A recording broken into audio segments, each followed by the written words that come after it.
عند الدواء عيش إنه ما الحمد لله يعني حالي لەلای وضعي على داعشەکان دۆخمان خراپ بوو، چوین بۆ تەلافەر و لەوێ منیان لە دایکم و خوشکەکانم جیا کردەوە. بردمیان بۆ مووسڵ، لە مووسڵیشەوە بۆ سووریا. نزیکەی 6 مانگ لە سووریا مامەوە، لەوێشەوە چوین بۆ تورکیا و 5 ساڵ لەوێ بووین و کاری بەرگدووریمان کرد. ساڵ و نیوێک لە ماڵەوە ئەو کارەمان دەکرد، دواتر هەندێک کێشە ڕوویاندا و ساڵێک زیندانی کراین. دوای ئازادبوونمان لە دەرەوە کارمان کرد. ئەو پیاوەی لەگەڵم بوو دەیزانی کێشە ڕوویداوە و ڕای کرد. کەس نەیزانی دواتر چی بەسەر هاتووە. ئافرەتێکیشمان لەگەڵ بوو، لەگەڵ ئەوەی دەچوینە دەرەوە کارمان دەکرد، ئەو لەگەڵمان باش بوو، بەڵام ڕێگەی نەدەدا بەتەنیا بڕۆینە دەرەوە. تەلەفۆنمان لەلا نەبوو. دوای ئەوەی پیاوەکە ڕای کرد لەناو خۆمان ڕێککەوتین، پێیان بڵێین دەمانەوەیە کە سوکارمان ببینین.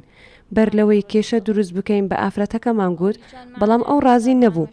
ئێمە ئەو شەشەمان پلانێکمان داڕشت تا لە دەستیان ڕزگارمان بێت.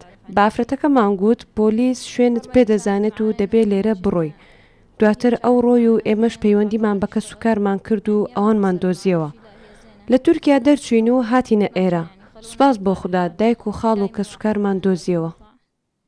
تليفونات لا ما كان عندنا يعني مو من زمان صار عندنا تليفونات.